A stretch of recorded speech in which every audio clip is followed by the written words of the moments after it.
नमस्कार, मैं हूं आपके साथ रवि मिश्रा और बात बजरंगबली की हो, बात हनुमान जी की हो तो जय श्री राम से बेहतर आरंभ कुछ हो नहीं सकता है। हनुमान भक्ति में कुछ भी कर गुजरने का नाम है, भक्ति का चरम है। वानर में देवत्व की स्थापना करते हैं, वायु पुत्र हैं, रुद्र के अवतार हैं, 8 सिद्धि और 9 निधि के ज्ञाता हैं, दाता हैं, राम भक्ति के शिखर हैं, चिरंजीवी हैं, बल और बुद्धि के सर्वश्रेष्ठ प्रतीक हैं। और आज हम उन्हीं पवन पुत्र का गुणगान करने के लिए जमा हुए हैं, एकत्र हुए, इकट्ठा हुए हैं। हमारे स्टूडियो में बजरंगबली के साक्षात प्रतीक मौजूद हैं, उनके भी दर्शन होते रहेंगे। और हमारे साथ विद्वान कथावाचक हैं जिन्होंने मारुति नंदन पर बहुत शोध किया है, उनके विचार भी जानेंगे। बजरंग भक्त जनता भी यहां पर हमारे स्टूडियो में उपस्थित है। तो चलिए बिना समय गंवाए कार्यक्रम का आरंभ करते हैं, शुरुआत करते हैं और यह हम समझने की कोशिश करेंगे अपने इस पूरे कार्यक्रम में कि बजरंगबली की महिमा क्या है और उनके माध्यम से हम इस जीवन में कैसे आगे बढ़ें, तो जिंदगी को कैसे जिया जाए, ये सीख भी बजरंगबली से मिलती है। सबसे प्रथम आपको हनुमान चालीसा से बताते हैं जीवन में मार्गदर्शक का महत्व क्या होता है। जरा ये भी देखिए, श्री गुरु चरण सरोरज निजमन मुकुर सुधारी, बरनौ रघुबर बिमल जसो जो धायक फलचारी। अर्थ इसका समझिए, गुरु के चरणों की धूल से अपना मन पवित्र कर विचारों को साधता हूं, पवित्र मन से श्री राम को याद कर उनका यशगान करता हूं। श्री राम धर्म अर्थ काम और मोक्ष देने वाले हैं। किस तरह से आप देखिए कि ये जो शुरुआत, ये प्रारंभ है गुरु की महिमा के साथ है।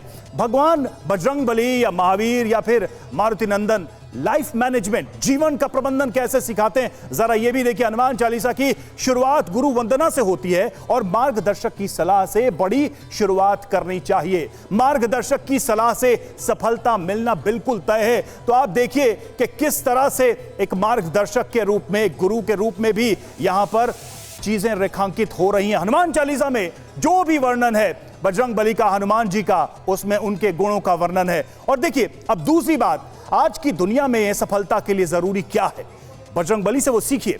अच्छे संगठनकर्ता कैसे बने, आज के युग में संगठन एक शक्ति के रूप में है, तो ऐसे में अच्छे संगठनकर्ता कैसे बने, ये शिक्षा बजरंगबली देते हैं। वानर सेना का उन्होंने नेतृत्व किया, राम सेतु निर्माण में एकजुटता दिखाई, संवाद कौशल में बजरंगबली माहिर हैं। उनके संवाद आप देखिए, रामचरितमानस में अद्भुत, सीता को राम का संदेश दिया, एक उत्तम संदेशवाहक कौन हो सकता है, ये आप किसी से सीख सकते हैं तो वो हैं परम पूज्य हमारे बजरंगबली, हमारे प्रिय बजरंगबली।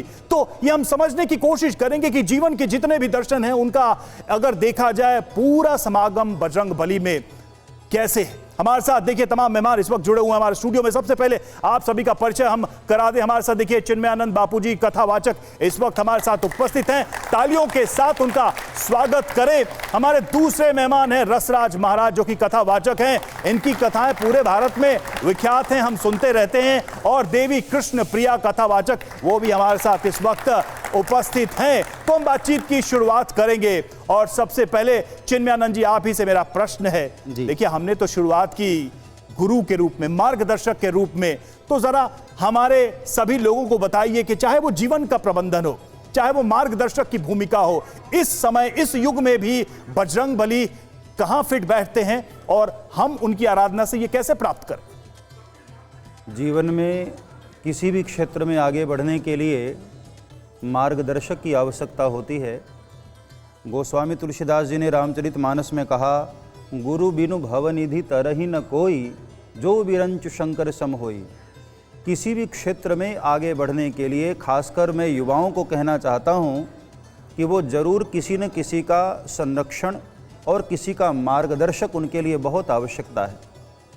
किसी भी क्षेत्र में, आप व्यापार के क्षेत्र में, राजनीतिक क्षेत्र में, संगीत कला के क्षेत्र में, किसी भी क्षेत्र में आगे बढ़ना चाहें तो जिन्होंने उस ऊंचाई को प्राप्त किया है, जो भगवत प्राप्त हैं, ऐसे सद्गुरु के द्वारा मार्गदर्शन लिए बगैर विना महतपाद रजोभिषेकम, बिना किसी महापुरुष के चरण रज को मस्तक से लगाए हम अपनी मंजिल तक पहुंच ही नहीं सकते हैं। इसलिए बहुत आवश्यक है, युवाओं को मैं कहना चाहूँगा कि आप किसी भी क्षेत्र में आगे बढ़ना चाहते हैं तो सबसे पहले श्री गुरु चरण सरोज रज, किसी महापुरुष के चरणों में समर्पित होना अति आवश्यक है आपके लिए। किसी भी मार्ग पर आपको आगे बढ़ना है तो वो हनुमान जी महाराज के चालीसा से यही बताया गया है कि श्री गुरु चरण सरोज रज। यदि आपको 4 पदार्थ प्राप्त करना है तो सबसे पहले किसी महापुरुष के चरणों में समर्पित हो जाइए। अति सुंदर, अति सुंदर। अब इसी बात को हम आगे बढ़ाएंगे। और रसराज जी, ये देखिए, हमने एक बताया कि एक संगठनकर्ता के रूप में, एक लीडर के तौर में, भाई आज तो लीडरों का जमाना है, तो ऐसे एक लीडर के तौर पर आप बजरंगबली को कैसे देख पाते हैं और क्या उनसे जीवन में हमें ये सीखना चाहिए कि संगठन हो, नेतृत्व हो, वो कैसे हम करें? देखिए, श्री हनुमान जी महाराज जब लंका नगरी में पहुंचे और श्री हनुमान जी दर्शन कर रहे हैं, लंक दर्शन, उर रखवारे देख बहु कपि मन कीन विचार, अति लघु रूप धरो निसी नगर करो सार। हनुमान जी मन में सोचने लगे कि लंका नगरी में दिन में जाना ठीक नहीं है, रात्रि के समय लंका नगरी में प्रवेश करूं। और उसी समय मन में सोचा कि छोटा सा रूप बना करके जाऊं। मसक समान रूप कपि धरी, लंकई चले सुमिर नर हरि, नाम लंकिनी एक निश्चरी, सो कह चल सिमोई निंदहरी, जाने नहीं मर मुसट मोरा मोरा, हार जहां लगी चोरा, मुठिका एक महाकप्यानी। जैसे ही हनुमान जी ने प्रवेश किया तो लंकिनी नाम की राक्षसी ने रोका, ऐ बंदर कहाँ जाता है? हनुमान जी ने कहा, देवी आप कौन? बोले, मेरा नाम लंकिनी है, लंका की रक्षा करने वाली। मन में श्री हनुमान जी सोचने लगे, करती क्या हो? बोले, चोरों को खाती हूं। हनुमान जी कहने लगे, तो चोरों को नहीं खाती, चोरों की रक्षा करती है। दुनिया का सबसे बड़ा चोर तो लंका का राजा रावण है। एक मुठिका उठाई हनुमान जी ने, दुनिया में दिखाया, जब सामने अत्याचारी लोग खड़े हों तो संगठित हो जाइए। 5 उंगलियों का संगठन बना करके मुठिका एक महाकपिहानी, धाम धाड़ धाड़ धाड़ धाड़ धाड़ धाड़ धाड़, पुलिस संभार उठी सो लंका, जो रिपान कर विनय सशंका, जब रावण ही ब्रह्मवर दीना, चलत बिरंच कहा मोय चीना। हे हनुमान जी, पहचान लिया, पहचान लिया, पहचान लिया। हनुमान जी ने कहा, क्या पहचान लिया? बोले, ये पहचान लिया मैंने कि आप साक्षात मुझे उबारने के लिए आए हैं। आपकी मुलाकात से पहचान गई। हनुमान जी मनी मन सोच रहे हैं, मुलाकात से नहीं पहचानी, ये तो मुक्कालात से पहचानी है। हनुमान जी दुनिया में दिखाना चाहते हैं कि जब सामने अत्याचारी रावण जैसे दुष्ट अत्याचारी जो भ्रष्टाचारा भा संसारा पूरी दुनिया में करते हैं, उस समय 5 उंगलियों को एक करके एक मुठिका एक महाकपिहानी संगठित हो जाइए। जय श्री राम। बिल्कुल बिल्कुल। और जिस तरीके से संगठन की शक्ति क्या होती है, इसकी अगर देखे जाए, इसका विवरण और इसका अगर इसकी चर्चा देखें तो रामचरितमानस में तुलसीदास जी ने भी कई मौकों पर कहा है। और देखिए, आपसे अब हम समझने की कोशिश करेंगे आगे भी कि आखिर ऐसी कौन सी खूबियां हैं हनुमान जी की जो आज के युग में भी जो लोगों को उनकी तरफ आकर्षित करती हैं। और देवी कृष्ण प्रिया जी, ये हम समझने की कोशिश करेंगे, ये हम आपसे भी समझेंगे आगे हम अपने कार्यक्रम में। लेकिन देखिए, हनुमान चालीसा के ही माध्यम से, इसके माध्यम से ही कई सारी चीजें हैं जो हम समझ सकते हैं, जान सकते हैं हनुमान जी के बारे में। अति आत्मविश्वास से कैसे बचें, ये देखिए हनुमान जी की खूबी। और देखिए, ओवर कॉन्फिडेंस जिसको कहते हैं, ये कैसे आपको नुकसान पहुंचाता है। देखिए, बुद्धिहीन तनु जानिके सुमिरो पवन कुमार, बल बुद्धि विद्या देहु मोहे हरहूं कलेश विकार। अब इससे सुंदर बात क्या हो सकती है? हे पवन कुमार, मैं बुद्धिहीन और कमजोर हूं, मुझे ज्ञान भी नहीं, आपसे प्रार्थना करता हूं कि मुझे बल बुद्धि और विद्या दीजिए, मेरे क्लेश और विकार दूर कीजिए। देखिए, प्रार्थना हो रही है भगवान हनुमान से कि कैसे हमारे इस बुद्धि को वो ठीक रखें।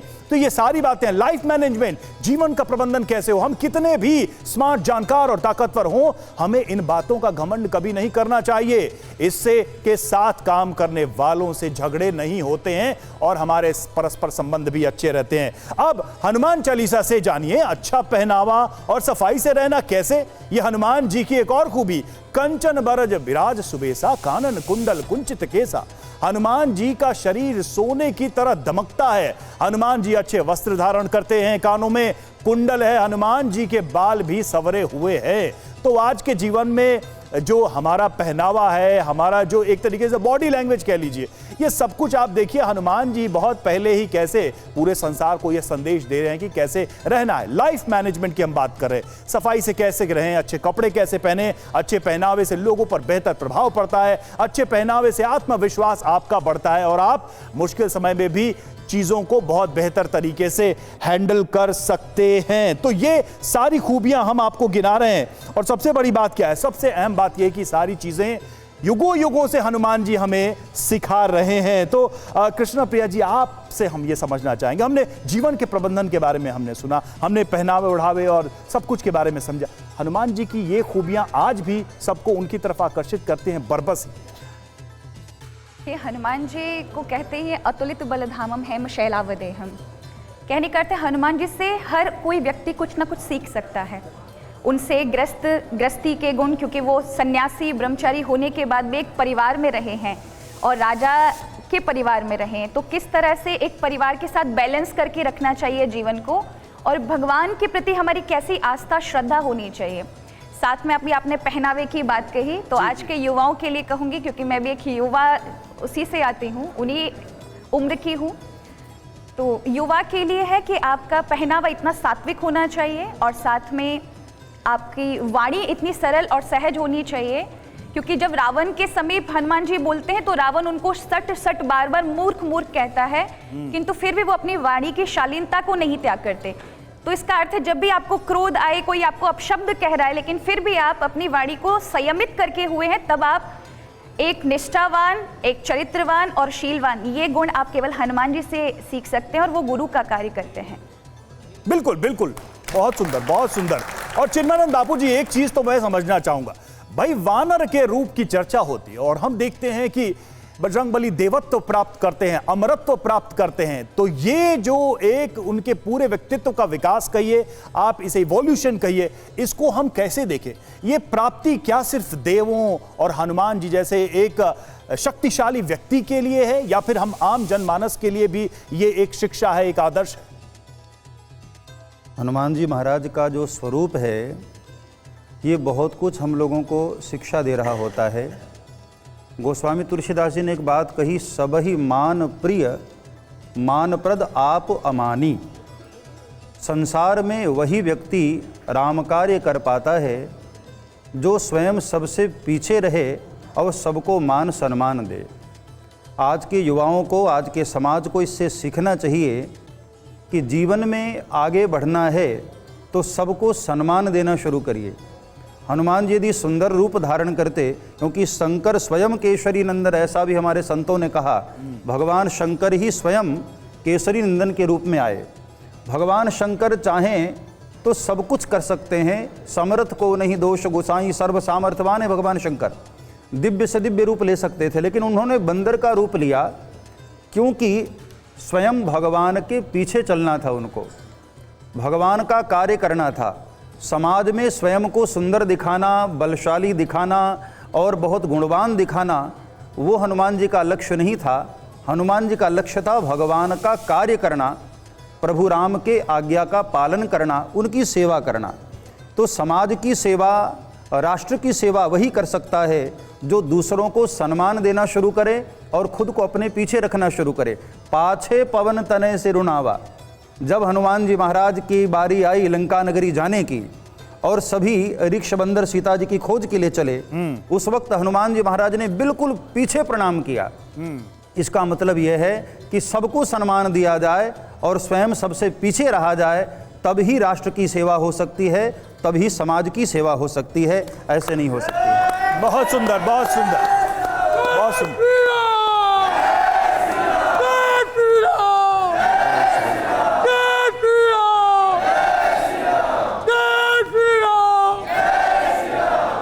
हनुमान हनुमान जी के प्रकार है, कहीं लेटे, कहीं उल्टे, कहीं दाढ़ी मूछ, कहीं बिल्कुल बाल रूप। कैसे इस रूप को आप इसकी व्याख्या करते हैं, कैसे हमारे दर्शकों को समझाएंगे? देखिए, मैं श्री हनुमान जी की कृपा से देश विदेश में सुंदरकांड का गायन करता रहता हूँ और मैं सब जगह ये बोलता रहता हूँ। कई लोग इसमें भ्रमित भी हैं कि घर के बाहर पंचमुखी लगाए, अगर कोई केस चल रहा है तो ये वाली मूर्त लगाए, कोई ये प्रॉब्लम है तो ये वाली मूर्त लगाए। लेकिन मैं बहुत विनम्र निवेदन करना चाहता हूँ, भाई हनुमान जी के स्वरूपों को बिगाड़ा न जाए। तुलसीदास जी ने जो हनुमान जी का स्वरूप दिया है वो सीधा सीधा है, कंचन बरन विराज सुबेसा। हनुमान जी कैसे? प्योर गोल्ड के, हेम शैलावदेहम कनक भूधर आकार शरीरा, कनक बरन तन तेज विराजा। तो हनुमान जी का मूल स्वरूप तो यही है, क्योंकि भगवान शिव हैं चांदी के, चारु चंद्रावतंसम। जब हनुमान बने तो गोल्ड बन गए। माँ भवानी ने कहा ये क्या कर रहे हैं? हनुमान जी, भगवान शिव ने कहा देवी मैं दिखाना चाहता हूं, जब शिव भी श्री राम कार्य के लिए अवतार लेता है तो भगवान उसको चांदी से यानी कि सिल्वर से प्योर गोल्ड बना देते हैं।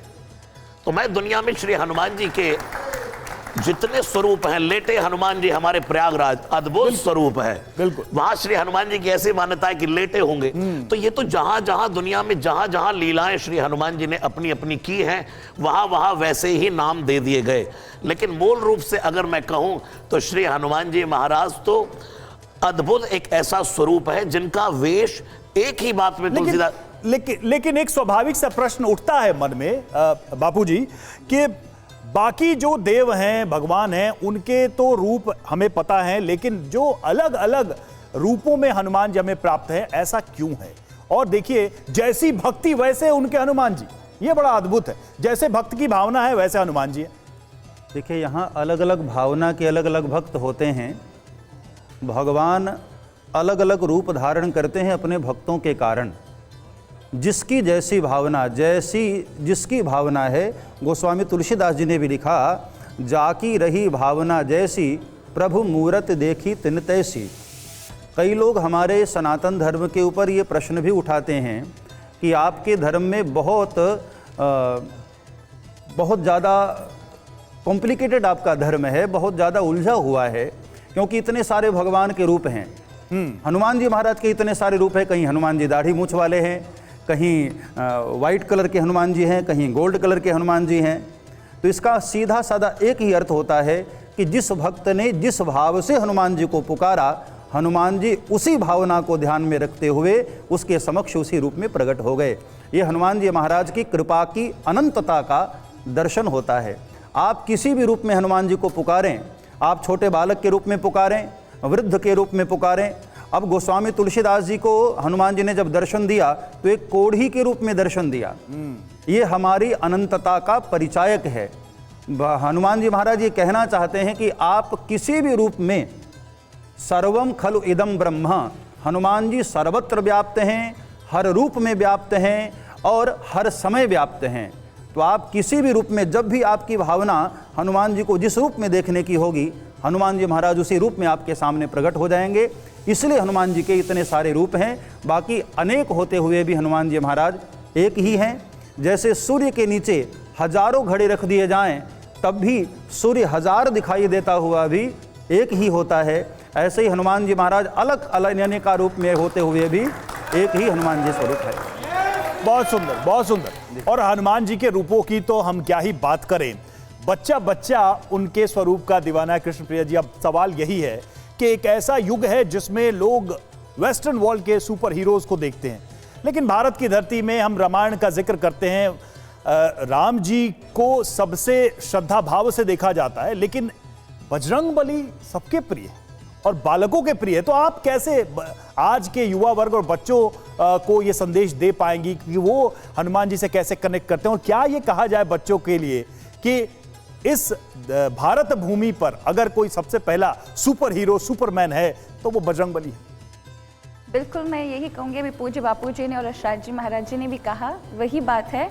अब आप हनुमान अगर आरती को भी देखेंगे तो वो जय जय जय जय हम जो करते हैं, आरती कीजिए हनुमान लला की, तो हम बड़े हनुमान की आरती नहीं करते, हम हमेशा बाल लला की ही आरती करते हैं, उनको लाला के रूप में ही देखते हैं।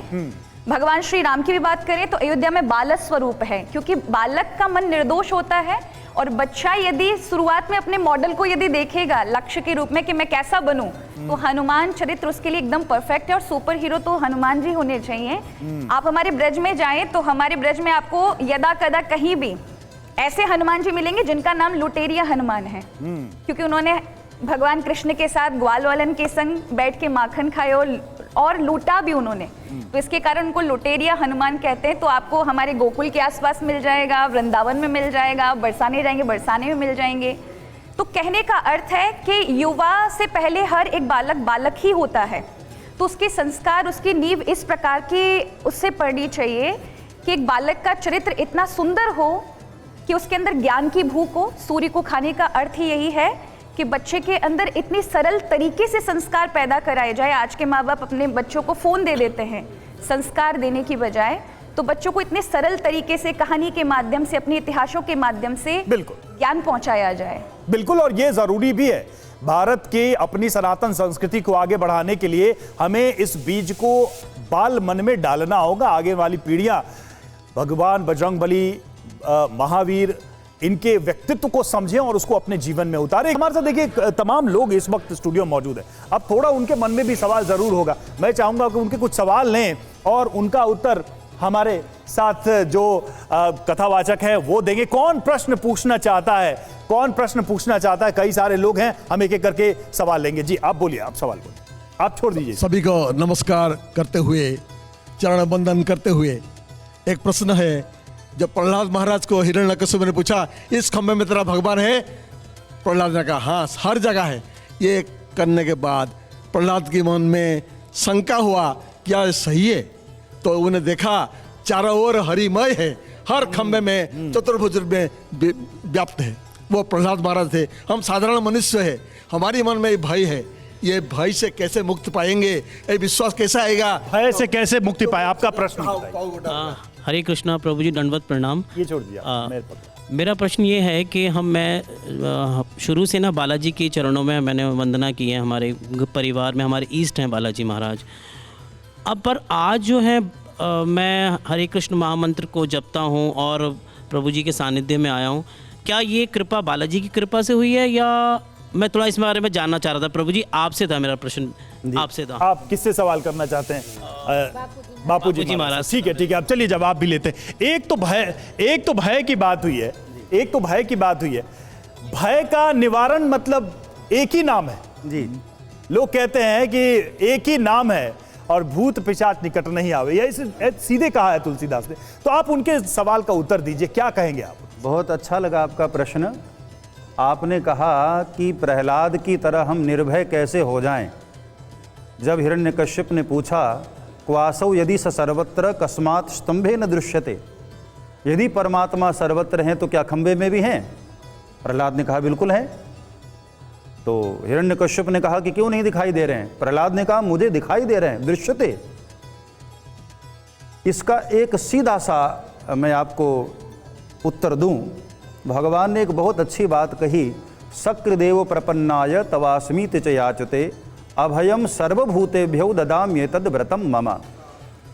तुम कुछ भी न करो, सिर्फ मेरे शरणागत हो जाओ, मैं तुम्हें सारे भय से मुक्त करके तुमको अभय प्रदान कर दूंगा। तो प्रहलाद भगवान के चरणों में पूर्णतया समर्पित हैं और हर भक्त को यही करना चाहिए। देखिए कलयुग है, हमसे न योग हो पाता है, न कोई साधन हो पाता है, न ध्यान हो पाता है। तो हमें क्या करना चाहिए? भगवान की शरणागति हमको कबूल कर लेनी चाहिए। जैसे छोटा बच्चा भगवान की शरण में चला जाता है, सरेंडर हो जाता है, अपनी माँ की शरण में चला जाता है, तो उसकी की पूरी जिम्मेदारी माँ की हो जाती है। करहूँ सदा तिनकर रखवारी, जिम बालक राखहि महतारी। तो हम सबको एक शरणागति कबूल कर लेनी चाहिए। रामचरितमानस का पूरा उद्देश्य यही है कि जीव भगवान के शरणागत हो जाए। तो मुझे आशा है कि आपके प्रश्नों का उत्तर मिला होगा और सबसे बड़ी बात है भक्ति की बात है। भगवान तो भक्ति के भूखे होते हैं और इसका अगर प्रतीक कोई है, अगर मूर्त रूप भी अगर आप देखना चाहें तो खुद बजरंग बली हैं, क्योंकि राम की भक्ति ने उन्हें कहां से कहां पहुंचाया है। और देखिए बजरंग बली के मंत्र जो है वो हर समस्या का समाधान करते हैं। कई सारी हमारे जीवन की समस्याएं उन मंत्रों से दूर होती हैं। और वो कौन कौन से मंत्र हैं कुछ हम आपको बता रहे हैं। देखिए पहला मंत्र है ओम नमो भगवते अंजनेयाय महाबलाय स्वाहा।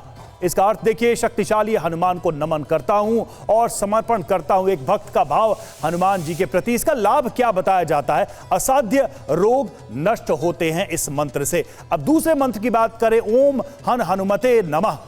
ये अर्थ इसका यह है कि हे हनुमान जी, हम आपको बार बार नमन करते हैं। और इस मंत्र का लाभ क्या है? जीवन में शक्ति और सफलता इससे मिलती है। अब तीसरा मंत्र है ओम आंजनेयाय विद्महे वायुपुत्राय धीमहि तन्नो हनुमतः प्रचोदयात्। अर्थ इसका भगवान हनुमान से प्रार्थना है हमारी बुद्धि को सही दिशा दें। और इसका लाभ क्या है? साहस और ज्ञान बढ़ता है इस मंत्र से। तो ऐसे अनेकों मंत्र हैं हनुमान जी के जिनको जीवन में आत्मसात करने से जीवन के सारे कष्ट दूर होते हैं। रसराज जी, कुछ मंत्र तो हमने बताए, कुछ आप बताइए हमारे तमाम दर्शकों को और यहां पर उपस्थित लोगों को। देखिए पूरा रामचरितमानस ही मंत्र है। गोस्वामी तुलसीदास जी ने लिखा है, मंत्र महामणि विषम व्याल के, मैटत कठिन कुअंक भाल के।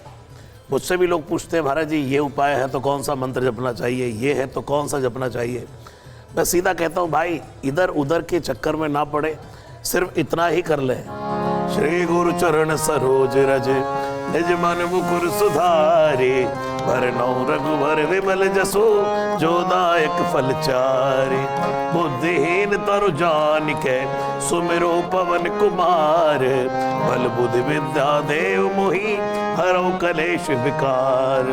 जय हनुमान ज्ञान गुण सागर, जय कपीश तिहु लोक उजागर। रामदूत तुलित बल धामा, अंजनी पुत्र पवन सुत नामा। महावीर विक्रम बजरंगी, कुमति निवार सुमति के संगी। कंचन बरन विराज सुवेसा, कानन कुंडल कुंजित केसा। तो श्री हनुमान चालीसा, हनुमाष्टकम, बजरंग बाण, जो स्तुति भगवान श्री राम का, श्री रामचंद्र कृपालु भजन, जो आपको अच्छे से स्पष्ट सा से उच्चारण करना आता हो, वही जीवन का मंत्र बन जाता है। बिल्कुल बिल्कुल बिल्कुल, बहुत सुंदर बहुत सुंदर।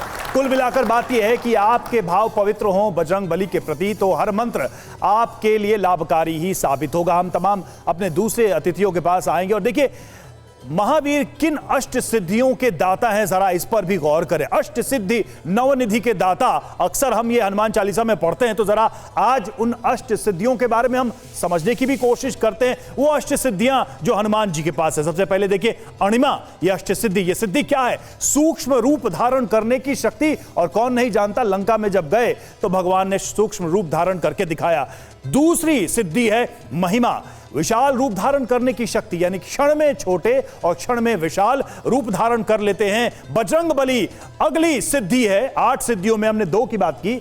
तीसरी सिद्धि गरिमा, पर्वत की तरह भारी होने की शक्ति। लघिमा, भारहीन होने की शक्ति, यानी भार विहीन हो सकते हैं हनुमान जी। प्राप्ति, किसी भी वस्तु को प्राप्त करने की शक्ति है और प्राकम्य इच्छा के अनुसार कार्य करने की शक्ति। ये निधियों में, अष्ट सिद्धियों में हम बात कर रहे हैं। और ईशित्व यानी सर्वशक्तिमान होने की शक्ति बजरंग बली के पास। वशित्व, दूसरों को वश में करने की भी शक्ति बजरंग बली के पास है। तो ये सिद्धियों की हम बात कर रहे थे और ये सिद्धियां सारे उनके पास हैं। अब जरा निधियों की हम भी बात करेंगे कि चूंकि अष्ट सिद्धि नवनिधि के ज्ञाता, तो देखिए जरा निधियां कौन कौन सी हैं।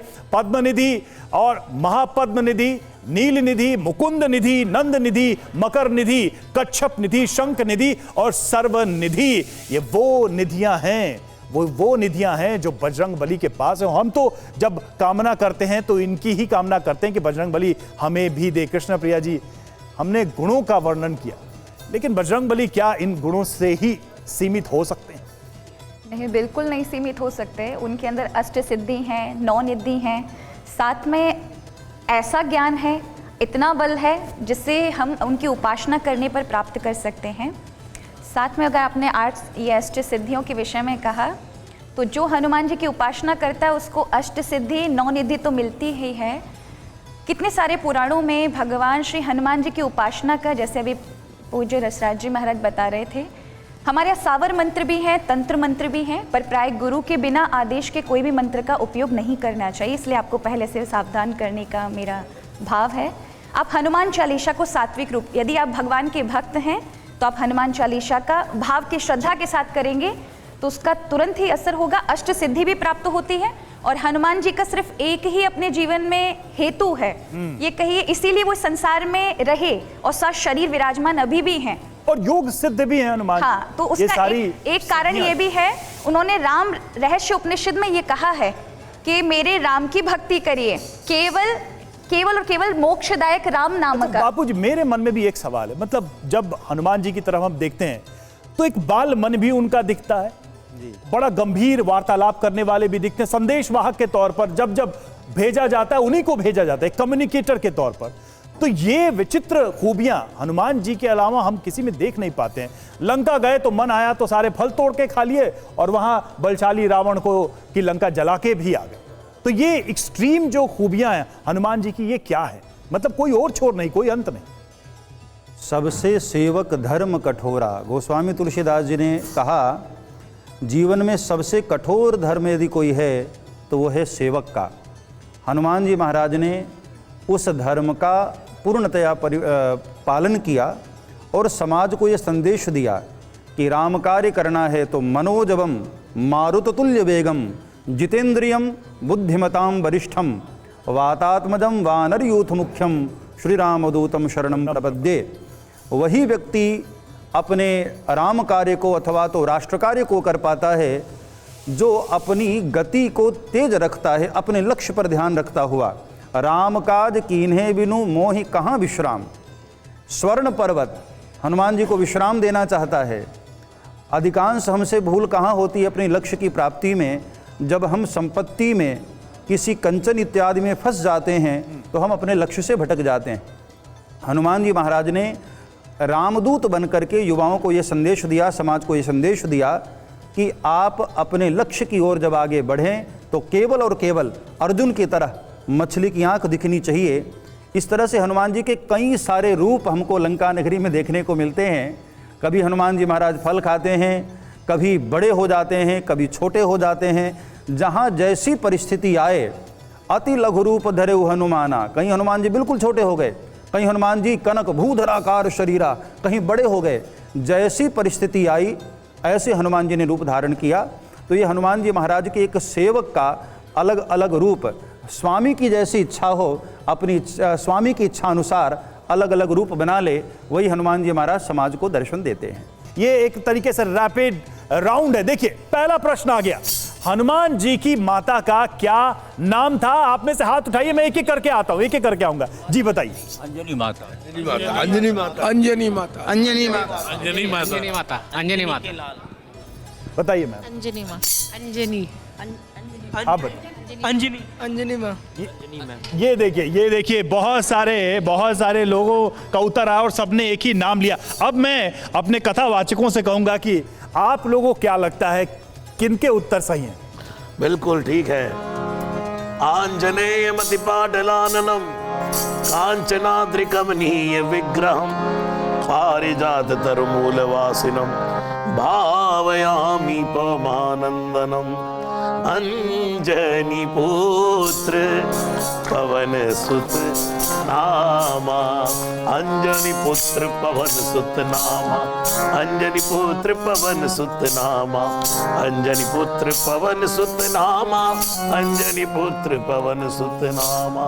बिल्कुल सत्य है, सत्य है। देखिए, आप सभी के प्रश्नों का उत्तर मिल गया। जल्दी से मैं हनुमान जी से भी पूछ लूं, सही है?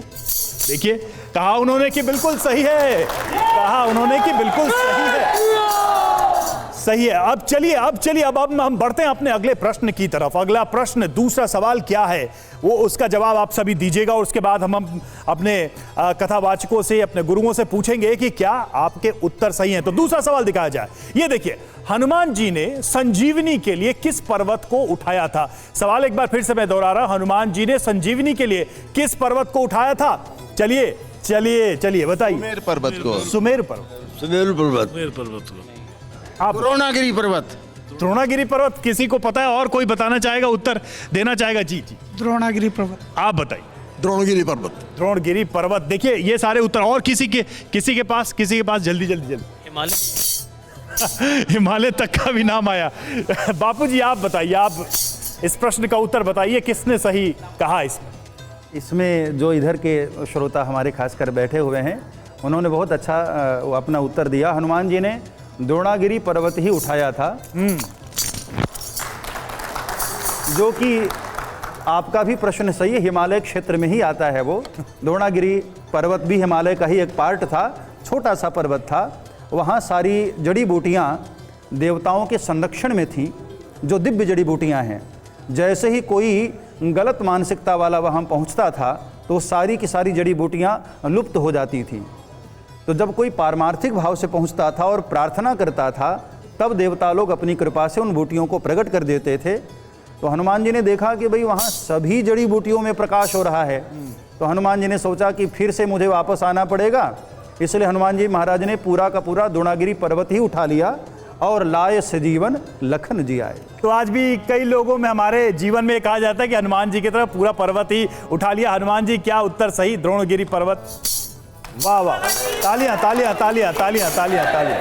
तो देखिए ये दूसरा प्रश्न था। अब हम बढ़ेंगे अगले प्रश्न की तरफ अपने राउंड में। अगला प्रश्न क्या है हनुमान जी से संबंधित, वो लाया जाए और फिर हम अपने दर्शकों से पूछेंगे कि इसका उत्तर क्या है। तो ये दो प्रश्न तो हमने आपसे पूछे, अब बारी है तीसरे प्रश्न की। देखिए हनुमान जी के जीवन से जुड़े हुए कुछ प्रश्न, क्योंकि आम जनमानस में हर दिन लोग हनुमान जी के जीवन चरित्र को पढ़ते हैं, उसको आत्मसात करने की कोशिश करते हैं, इसलिए हमने एक दिलचस्प राउंड रखा जिसमें हम ये सारे सवाल। तो अगला सवाल आ जाए।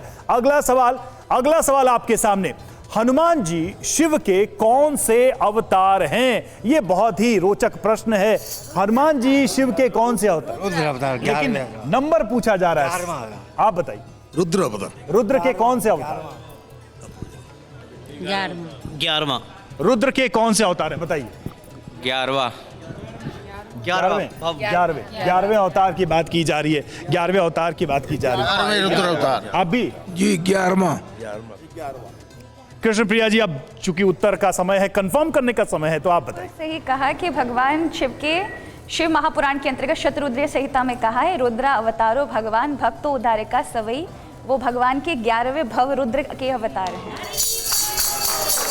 तो आप सभी के ये उत्तर थे, और देखिए हनुमान जी भी कह रहे हैं कि सही उत्तर है, सही उत्तर है। प्रश्न उत्तर, बहुत बहुत धन्यवाद। तो देखिए हम इस स्वरूप को मानते हैं, हम इस स्वरूप में आस्था रखते हैं। बात इसकी नहीं है कि हनुमान जी का रूप कौन सा है, हमारे भाव हर रूप में उसी तरह से समाहित होते हैं, और यही वजह है कि सबको प्रिय हैं। और चाहे बालक हो चाहे वृद्ध हो, जीवन के हर पड़ाव में हनुमान जी की भक्ति लोगों के मन में रहती है। और देखिए अब हनुमान जी से जुड़े कुछ रहस्यों की हम बात करेंगे अपने आगे के कार्यक्रम में, और वो रहस्य क्या हैं जिसको लेकर आज भी लोगों में बहुत कौतूहल है, लोगों के मन में बड़े सारे सवाल रहते हैं। तो आज भी जिंदा हैं संकट मोचन। देखिए आज भी वो इस धरती पर हैं, अमरता का उनको वरदान मिला था, यानी कि वो अमर हैं। और ये वाल्मीकि रामायण के सोर्सेज से, यानी कि उस स्रोत से वाल्मीकि रामायण को आधार मानकर ये बात कही जाती है। सृष्टि में 7 चिरंजीवी में एक हैं हनुमान जी, यानी कि 7 ऐसे लोग जो चिरंजीवी हैं, वो चिर युग के लिए इस धरती पर हैं। उनमें हनुमान जी भी शामिल हैं। अश्वत्थामा, बलि, व्यास, हनुमान, विभीषण, कृपाचार्य, परशुराम, चिरंजीवी, ये सभी लोग हैं। और त्रेता युग की बात करें, द्वापर युग की बात करें, उसमें भी उनकी उपस्थिति है, उसका भी वर्णन है। तो ये सारी चीजें हम जो बता रहे हैं आपको, ये अपने आप में बड़ी अद्भुत बातें हैं हनुमान जी को लेकर। आज भी जब कोई भक्त हनुमान जी के पास जाता है तो उसे वो भाव मिलता है कि साक्षात हनुमान जी उनके सामने बैठे हैं। रसराज जी, आप कुछ कहना चाहेंगे? बिल्कुल। अश्वत्थामा बलिर्व्यासो हनुमांश्च विभीषणा कृपः परशुराम सप्तैत चिरजीविना। सुंदरकांड में लिखा है, अजर अमर गुण निधि सुत हो करहु बहुत रघुनायक शो हनुमान जी तुम अजर हो, मां जानकी ने जब देखा, 3 बार सीता जी ने हनुमान जी को आशीर्वाद दिए है। पहला आशीर्वाद हनुमान चालीसा में, अष्ट सिद्धि नवनिधि के दाता। दूसरा सुंदरकांड में, अजर अमर गुण निधि सुत हो। और तीसरा आशीर्वाद दिया जब लंक विजय हो गया और श्री हनुमान जी संदेश लेकर के गए, मां रावण की कैद से आप मुक्त हैं। तब मां ने देखा, का देव तो त्रैलोक्य मां किमपि नहीं बाणी समा। उस समय एक आशीर्वाद और दिया, सुन सुत सद्गुण सकल तब हृदय बसई हनुमत। हनुमान जी अजर हैं, अमर हैं, गुण निधि हैं। इसका प्रमाण एक जगह नहीं, बहुत जगह देखने को मिलता है। और कहा जाए तो चारों युग प्रताप तुम्हारा। भगवान श्री राम त्रेता में, भगवान श्री कृष्ण द्वापर में, लेकिन श्री हनुमान जी के लिए कहा चारों युग प्रताप तुम्हारा, है प्रसिद्ध जगत उजियारा। एक छोटी सी बात कहूं, जब भगवान श्री राम सरयू में समाने लगे तो पूरी अयोध्या नगरी को बुलाया, चलो भाई सब हम एक साथ इस धराखै बैकुंठ को गमन करेंगे। तो श्री हनुमान जी महाराज एक अटारी पर राम राम राम जप रहे थे। जाकर के कहा कि भगवान श्री राम ने बुलाया, चलो। दौड़ पड़े भगवान श्री राम, सब पूरा प्रजा सहित रघुवंश मणि किमि गवने निज धाम, पूरी प्रजा के साथ समाना चाह रहे हैं। तो हनुमान से कहा, हनुमान तुम भी चलो। हनुमान जी ने कहा, प्रभु मुझे अभी नहीं जाना। क्यों नहीं जाना, ये बताइए, कहाँ लेकर जा रहे हैं? बोले बैकुंठ में। अच्छा ये बताइए, वहाँ आपके नाम की कथा होती है? बोले नहीं, वहाँ तो हम ही होते हैं। तो प्रभु क्षमा करें, मुझे नहीं जाना। पहली बार हनुमान जी ने श्री राम के किसी कार्य को मना किया। श्री राम ने कहा, हनुमान कब तक नहीं जाओगे? बोले दुनिया में जब तक एक भी व्यक्ति आपका नाम बोलता रहेगा, राम बोलता रहेगा, मैं धरा छोड़कर जाने वाला नहीं। क्या बात है। तो देखिए हनुमान जी की भक्ति का विस्तार आप देखिए, चारों युग तो तक तो है ही, लेकिन जैसा कि हमारे गुरुजी ने कहा कि आखिरी व्यक्ति भी होगा इस धरती पर राम का नाम लेने वाला, तब तक बजरंग बली इस धरती पर रहेंगे, चिरंजीवी, इसीलिए उन्हें कहा गया है। और ये देखिए कि भारत ही नहीं बल्कि पूरी दुनिया में बजरंग बली के मंदिर हैं। अब दुनिया में कहां कहां बजरंग बली के प्रसिद्ध मंदिर हैं, जरा वो भी हम आपको बताने की कोशिश कर रहे हैं। वो भी देखिए, वो भी बहुत दिलचस्प है। वीर हनुमान मंदिर कोलालमपुर मलेशिया में है, और इसके अलावा श्री भक्त हनुमान मंदिर रामबोड़ा श्रीलंका में उपस्थित है। तो इस तरह से ये मंदिर जो है दुनिया के अलग अलग हिस्सों में स्थापित है, वहां भी हनुमान के भक्त है। हनुमान मंदिर जो है ट्रिनिडाड में, वो वहां का बहुत ही विख्यात है, उस देश में, वेस्ट इंडीज में मौजूद है। और कार्य सिद्धि हनुमान मंदिर लंदन यूके में मौजूद है ये मंदिर। अगला मंदिर श्री हनुमान मंदिर ब्रैम्पटन कनाडा में मौजूद है। वहीं पंचमुखी हनुमान मंदिर कराची पाकिस्तान में भी है। तो आप देखिए कि राम का संदेश हनुमान दुनिया में कहां कहां दे रहे हैं, उनकी भक्ति का कहां कहां विस्तार कर रहे हैं। तो देखिए हनुमान जी की महिमा का विस्तार कहां कहां नहीं है, दुनिया के हर हिस्से में उनकी उपस्थिति है। बापूजी, बात यहां पर यही है कि एक राम राज की कल्पना इस पूरे संसार में है, भारत के इस सनातन संस्कृति में, और उसके ध्वजावाहक कोई हैं तो हनुमान जी हैं।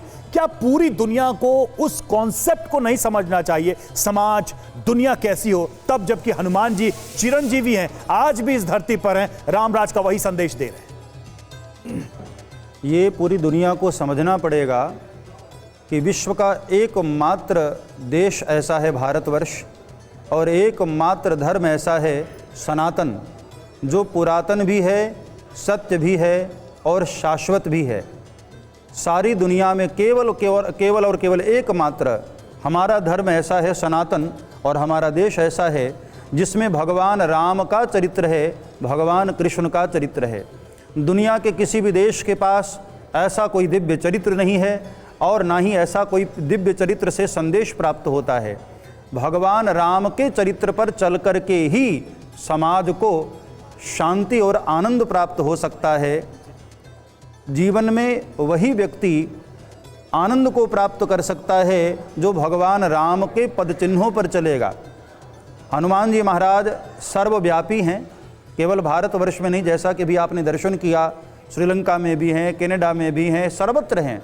और मैं आपको ये बताना भी चाहूँगा कि हनुमान जी महाराज का एक ऐसा चरित्र है जो सभी धर्मों ने स्वीकार किया है जी। चाहे वो तिब्बत के लोग हों, चाहे चाइना के लोग हों, चाहे वो श्रीलंका के लोग हों, चाहे भारतवर्ष में तो सभी लोग हैं ही हैं, भारतवर्ष में भी जो अनेकानेक धर्म हैं, जैसे बौद्ध हैं, जैन हैं, सिख हैं, इन सभी धर्मों ने हनुमान जी महाराज की पवित्रता का, उनकी वीरता का, उनकी भक्ति का स्वीकार अपने ग्रंथों में किया है।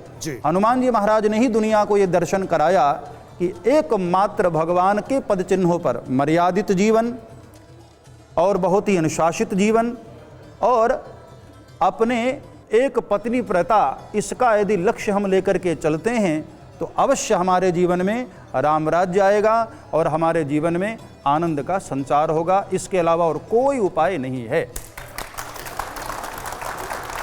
बिल्कुल, हम तो बात ही कर रहे हैं, लेकिन कृष्ण प्रिया जी, हम कुछ ऐसी चीजें हैं कि हनुमान जी की आराधना करते वक्त एक भक्त क्या ध्यान रखे जिससे उनकी कृपा बरसे, क्या करें, क्या सावधानी रखनी चाहिए, क्या नहीं करना चाहिए। मंत्र तो बहुत सारे हैं, क्या हर मंत्र को हर अवस्था में पढ़ा जा सकता है? हनुमान जी की आराधना क्या हर जगह हर अवस्था में की जा सकती है? आपका विचार इस पर क्या है? सबसे बड़ी शुद्धता, पवित्रता की बात है कि हनुमान जी की जब हम सेवा करें तो श्रद्धा और पवित्रता के साथ करें। अगर आप हनुमान चालीसा भी करते हैं तो बहुत ज़्यादा विस्तार करने की ज़रूरत नहीं है। शुद्ध आसन पर स्वच्छ वस्त्र पहन करके बस आप स्पष्ट शब्दों का, जैसा कि महाराज जी ने उससे पूर्व में बताया ही था, स्पष्ट कहें। एक छोटी सी बात, मैं रोक रहा हूं आपको। स्त्रियों को हनुमान जी की पूजा करनी चाहिए, नहीं करनी चाहिए, कैसे करनी चाहिए? एक संदर्भ में हनुमान जी हमें परम ब्रह्मचारी लगते हैं, दूसरी तरफ महिलाओं के प्रति उनका इतना सम्मान है, माता सीता के प्रति आप देखें तो इसको लेकर क्या हमारे शास्त्र कहते हैं, क्या मान्यताएं? कहीं भी ऐसा शास्त्रों में तो विवेचन नहीं है कि हनुमान जी को जाकर महिलाएं नहीं छू सकती हैं, भजन नहीं कर सकती हैं। ये प्राय कुछ लोगों की, मैं कहूँगी, विचार परंपराएं रही हैं, पुरुषात्मक सोच रही है। अपितु आजकल स्त्री पुरुष दोनों को, युवा जो भाई बहन, उन सबको आज ब्रह्मचार्य, शीलता की, चरित्र की जरूरत है। नहीं तो आप देख रहे हैं, अभी न्यूज़ पर हम देख रहे हैं, कोई पत्नी पति को मार रही है और पति पत्नी को मार रहा है। इस प्रकार के किस प्रकार से चरित्र का निर्माण हो, हनुमान जी बताते हैं। रसरा जी, कुछ इस पे आप जोड़ना अच्छा, मैं एक बात और कहूंगी, मेरी बात पूरी हो जाने दी, कि अगर हनुमान जी का ब्रह्मचर्य हमारी मनुष्यों की तरह नहीं है ना, एक स्त्री और पुरुष का ब्रह्मचर्य डगमग हो सकता है, लेकिन हनुमान जी का डगमग ऐसा नहीं कि कोई स्त्री अगर स्पर्श कर दिया, प्रणाम कर दी तो उसका ब्रह्मचर्य नष्ट हो जाएगा। ये तो बहुत छोटी हल्की बात कह दी हनुमान जी के लिए। देखिए, सबसे पहले तो मैं कहूंगा कि भगवान शिव का अवतार हैं श्री हनुमान जी महाराज।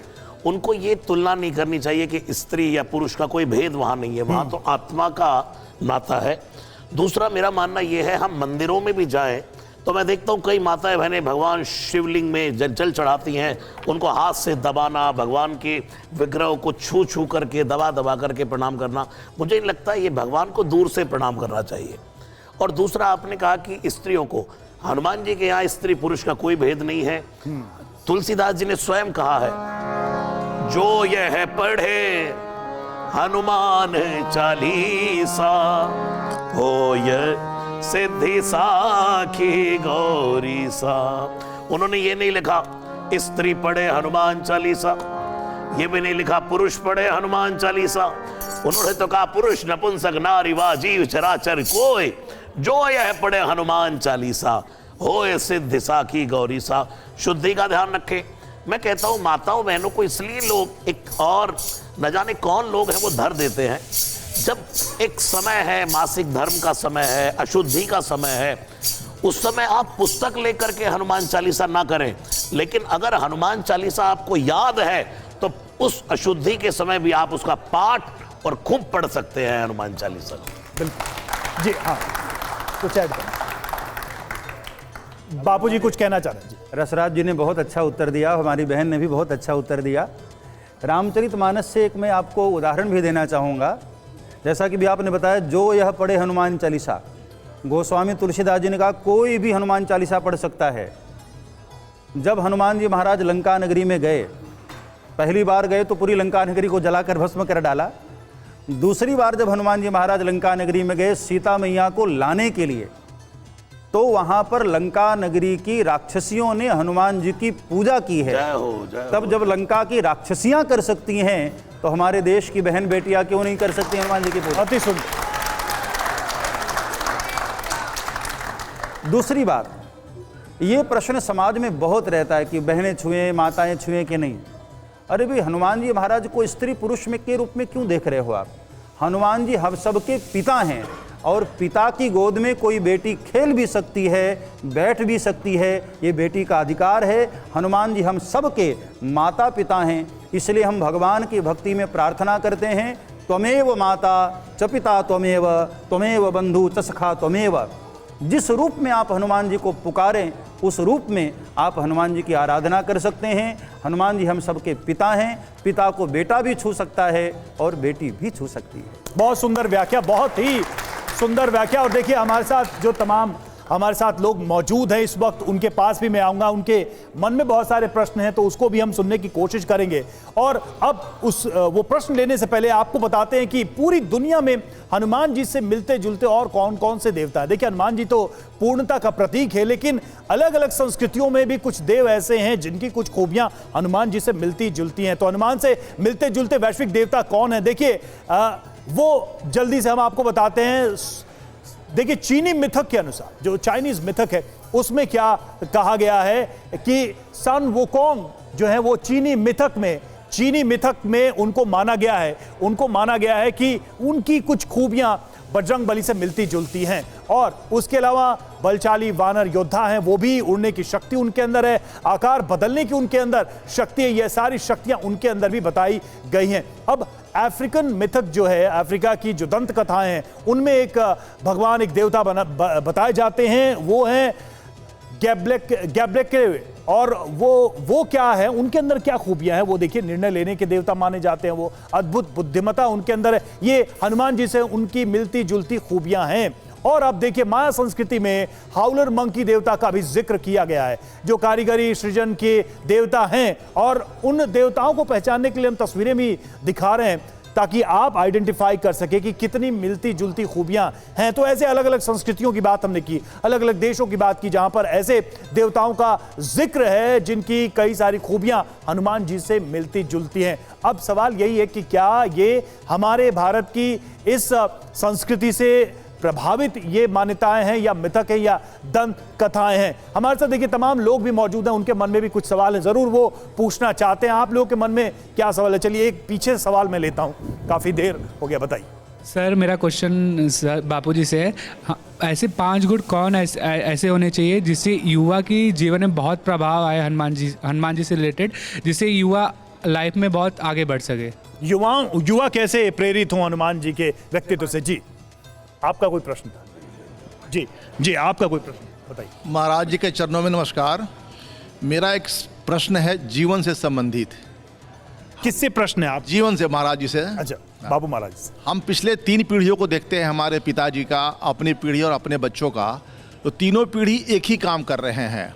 उन्होंने हम लोग को पढ़ाया लिखाया, हम अपने बच्चों को पढ़ाए लिखाए, वो भी साथ यही काम करेंगे। वास्तविक में धर्म है क्या, ये मैं जानना चाहता हूँ। धर्म क्या है ये आप समझना चाहते हैं?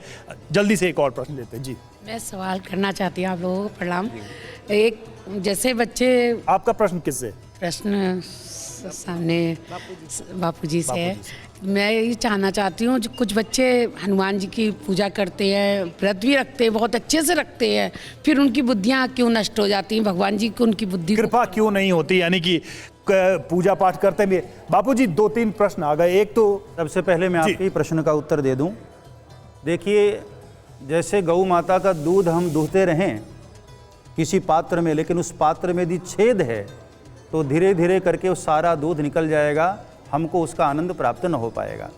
ऐसे ही व्रत करें, उपासना करें, सब कुछ करें, लेकिन जीवन में यदि आचरण शुद्ध नहीं है, ब्रह्मचर्य व्रत नहीं है, सत्य नहीं है और भगवान का नाम नहीं है, तो सारा किया गया जो भी साधन है वो सब व्यर्थ चला जाता है। इसलिए सबसे पहले युवाओं को, खासकर बच्चों को, ब्रह्मचर्य व्रत की शिक्षा देनी चाहिए, सत्य बोलने की शिक्षा देनी चाहिए। और तीसरी सबसे बड़ी बात ये, सुमिर पवन सुत पावन नामू, अपने बस करी राखे रामू। हनुमान जी के महाराज के अंदर एक सबसे बड़ा गुण क्या था? हर वक्त भगवान का नाम सुमिरन करते रहते थे।